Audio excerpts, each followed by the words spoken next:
Hello, and welcome to day 166, Becoming Peace, Meditation, and Inspiration.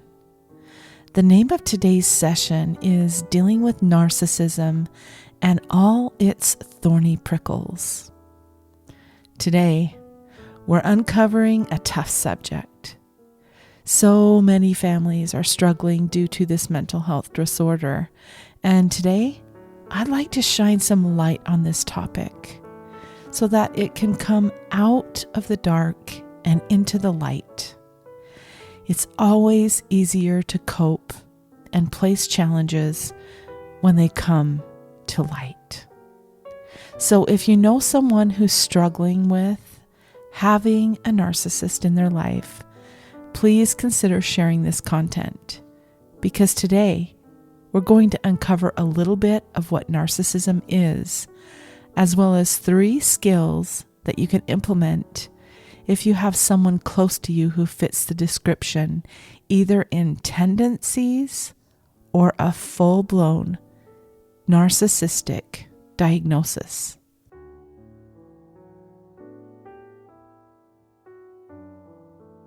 For approximately 11 years, I practiced as a mental health therapist. I'm no stranger to narcissism, narcissistic tendencies, and people with full-blown diagnosis of narcissism. So I'd like to offer you some peace today as we move forward.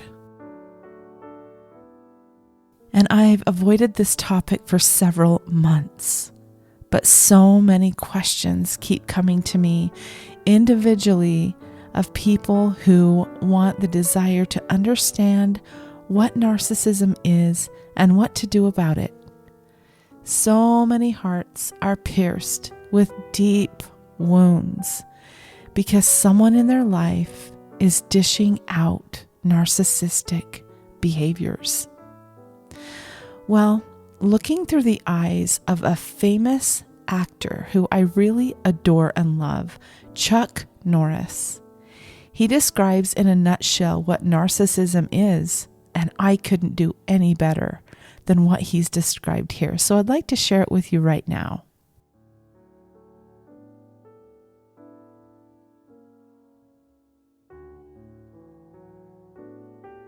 So just take a deep breath and listen to what he describes narcissists are. They're like a puzzle with missing pieces, incomplete and fragmented.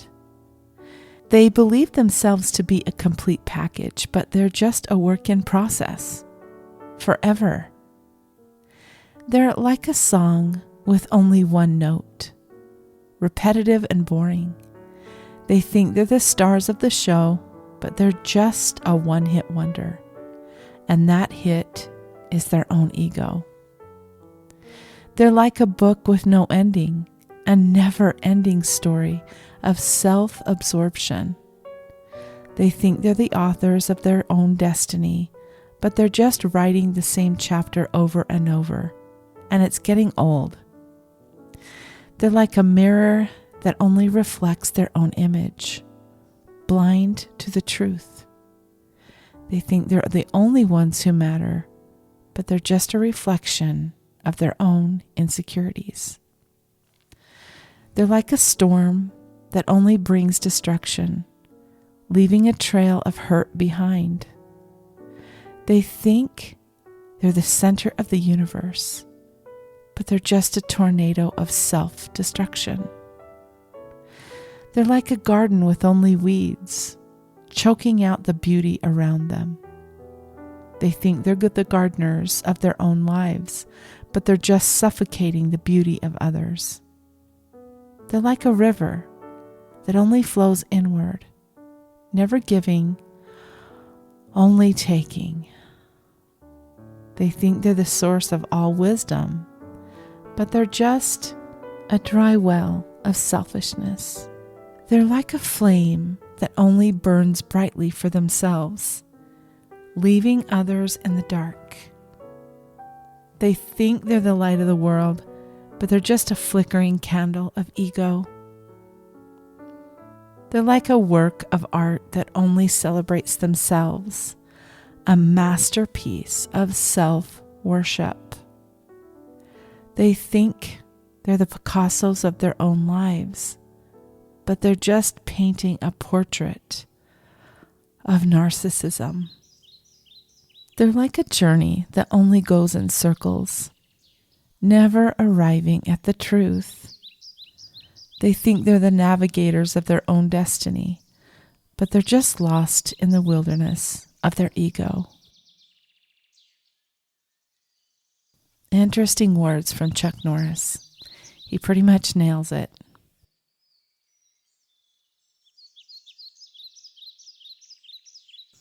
I couldn't really have written anything more true to form or accurate when describing what it's like dealing with a narcissist, especially in your family.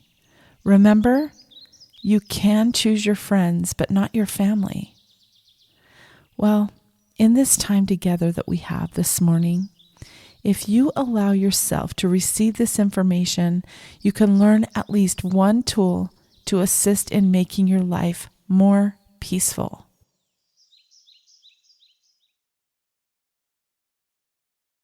Dealing with individuals who present with narcissistic tendencies can be some of the most difficult work you will ever do. I'm not going to be able to sugarcoat much of anything we're talking about today. And like I said before, if we can cope in the light and not keep ourselves shrouded in darkness, it's a much easier road to travel. Also, drop the shame if this is something that you struggle with. Narcissism riddles all of our lives in some way, shape, or form. So before we dive into talking about skills that might be helpful for you, I'd like to remind you of one thought. Narcissism is usually the product of some severe trauma in a person's earlier experience in life. So as you are viewing a person who is exhibiting narcissistic tendencies or has a full-blown diagnosis, it's very important for you to remember they are wounded.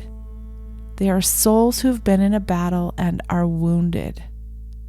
I'm not suggesting that you hop into a space of wanting to save or throw out excuses for someone with narcissism, but I am suggesting that as we approach what we're doing today, we do it with loving kindness and wanting to understand what has happened. The trauma the person has experienced or the detrimental experience this person has come through is usually the cause. It doesn't release them from the responsibility they have to act decently and treat others with human kindness. But it is rooted in trauma, and it's important for you to understand that concept as we move forward.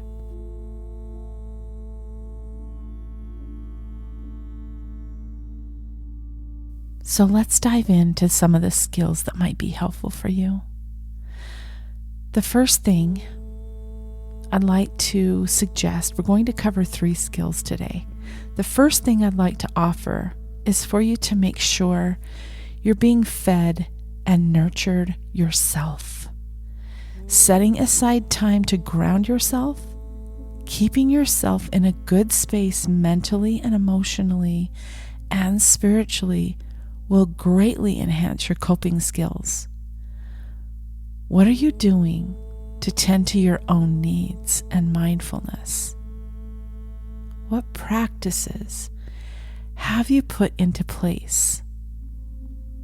While setting aside time to commune with God every day, healing your soul and taking time to center yourself is going to be foundational. And I know that sounds trite, but it really is a key factor here in dealing with this topic. Whatever that looks like for you, So what does it look like to you? What patterns and habits can you establish today to help you on this important, critical journey? This is where you might want to get your journal out and write whatever comes to you as we progress on this journey together today.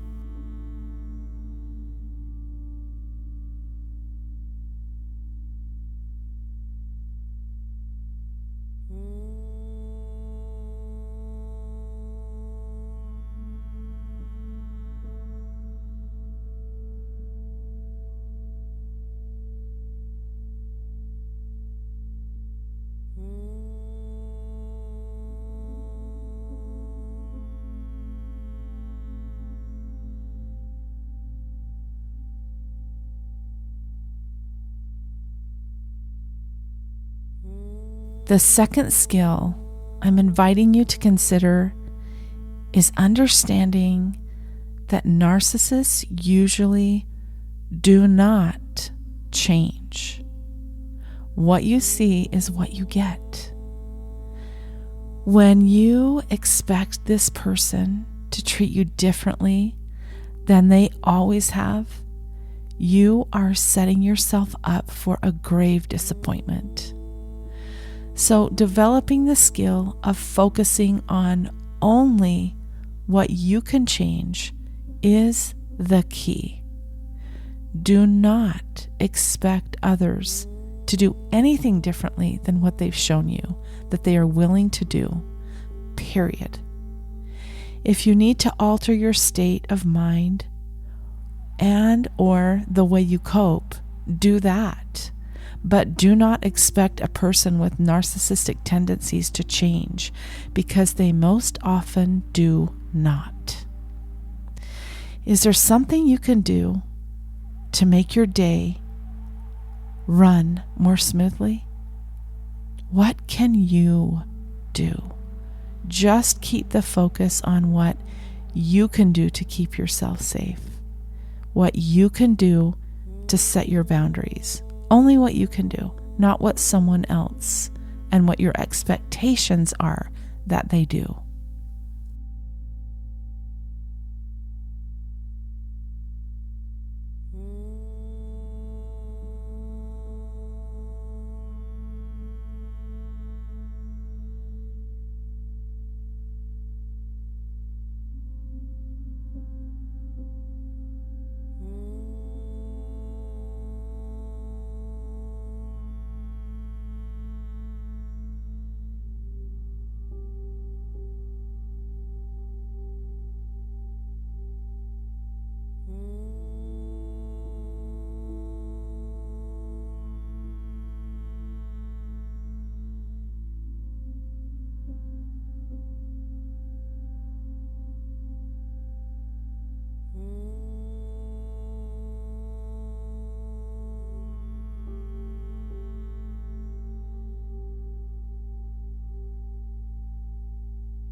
Okay, great work on the first two. The third piece of inspiration I'm offering today is to not allow yourself to be sucked into their drama. You have to get really good at shutting out the negativity, not taking things personal, and not taking their drama into your heart and responding with an emotional response. You cannot receive their flying arrows and be at peace. You just can't. You have to decide you're going to experience peace and not allow the toxicity to penetrate your heart and soul. You know, the one-liner digs, the little gaslighting comments. No, don't emotionally embrace those. And you've got to learn to practice the skill of laying them down. Never receive them. So in a nutshell, ignore the behaviors, just like you would ignore a 2-year-old who's demanding that they have their second Snickers bar. You just don't allow yourself to get all in an emotional uproar. Please, this is key. This is not worth it. The one-lining stinger comments, the verbal badgering, the toxic gaslighting. Don't try to set things straight and prove your point and make sure they know you're right. Just walk away. It's not worth the fight. And get as far away from the comments, the badgering, the behavior as possible without emotionally reacting and responding to their gaslighting, to their hurtful words.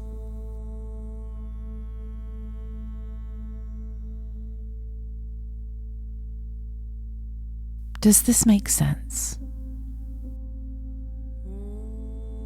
You would never try to argue with the stinging, flying words of a 3-year-old telling you how much they hate you. You never would argue or take that as something gospel inside of your heart. They're 3 years old. They're not mature enough to even understand what they're saying. So don't let this person, who is an immature, emotional, trauma-induced person, to have any hold over your emotions.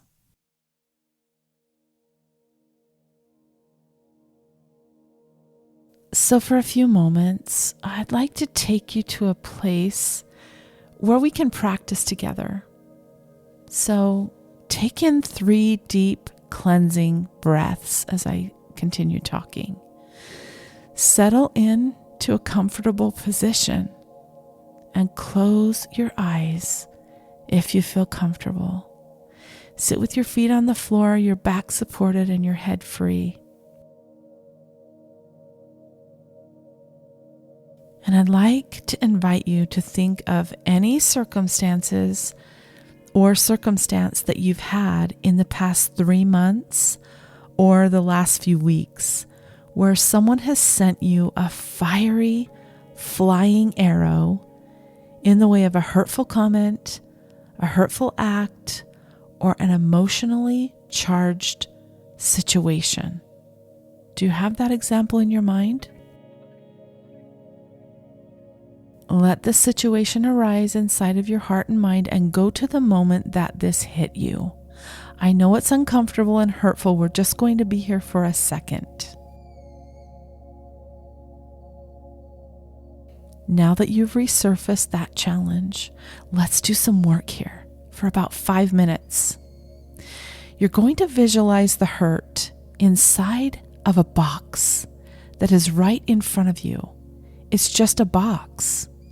So you're going to open the box, you see it sitting in front of you, and you turn and pick up in your hands all the hurtful comments or situations that have arisen, and you're going to grab those emotions and you're going to place them literally inside of the box that's placed in front of you. Place them there with all the feelings, the emotions, and the hurt that come with it. And you're going to literally rid yourself of these feelings by setting this toxicity inside the box. Now, you're going to close the lid on the box.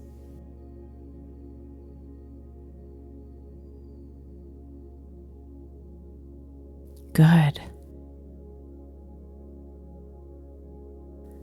Now, as you notice the box is in front of you, filled with this situation, this disappointment, the emotions, and all the negativity, it feels so great to be free of the hurts. because you've safely placed these hurts inside the box. You're now observing the box without being affected by the contents of the box. Good. Stay with me.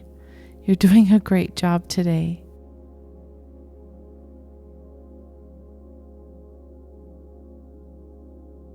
For the first time, you get to realize that the box can be in front of you and not having negatively affected you.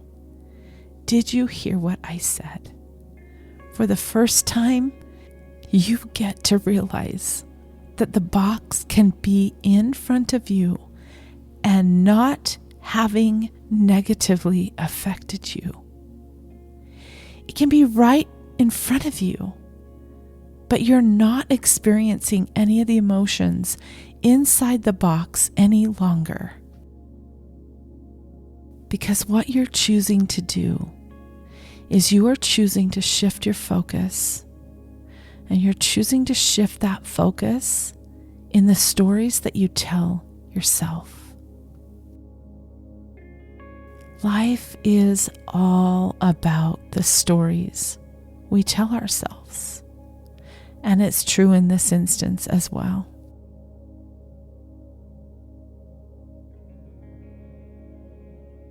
So an example of this is a super simple one for me.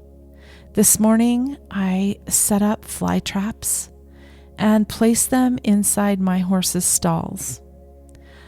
I was so happy to finally see these pesky flies, which would pester me and my horses, and they were magically being guided and led right into the fly traps instead of bothering me and my horses. Instead of me being emotionally distraught over the flies in my horses' pens, I got to stand back and watch them all filter into the trap and away from me, not being affected by them any longer. I got to observe, but they were no longer affecting me and the horses negatively. This is maybe a simple example and maybe even a silly one, but nonetheless, those flies inside the fly trap were no longer getting to me anymore. They didn't matter any longer, and I could walk away not being affected by them.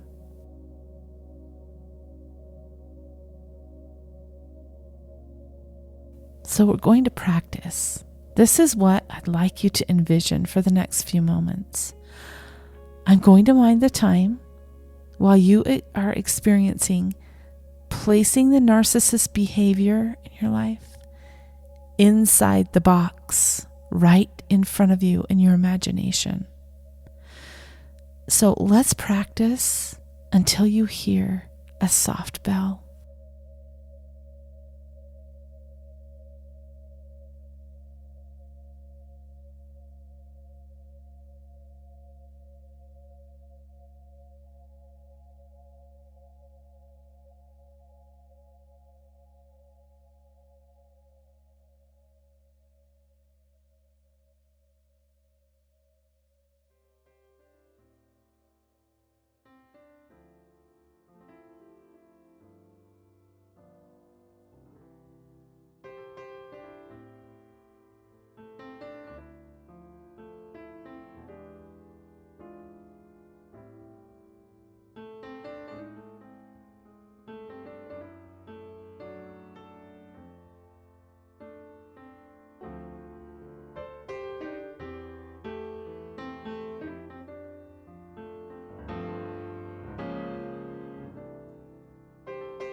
Let's come back now.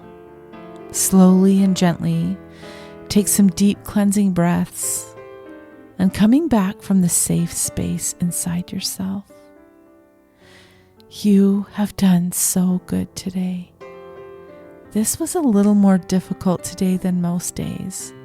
A little more emotion, a lot of triggers possibly, and a little more peace that you obtained because you were willing to go to a safe space together and learn a new skill. If you were even able to practice with 30-second success, we have done good today. This is hard stuff. This is tough stuff. And statistically, every person on the planet has experienced the hurts and despair resulting in interactions with a person who has narcissistic behaviors. Learning how to gain skills which can help you thrive are what this channel is all about. Even though this has been a little bit uncomfortable today, you did it, and I am proud of you. Keep practicing and embracing a little more light and peace in your life every day, because winning is a culmination of adding little bits of light to your life. I hope you'll consider sharing this content with someone you love. And I will be back tomorrow. And I hope I'll see you too. Bye for now.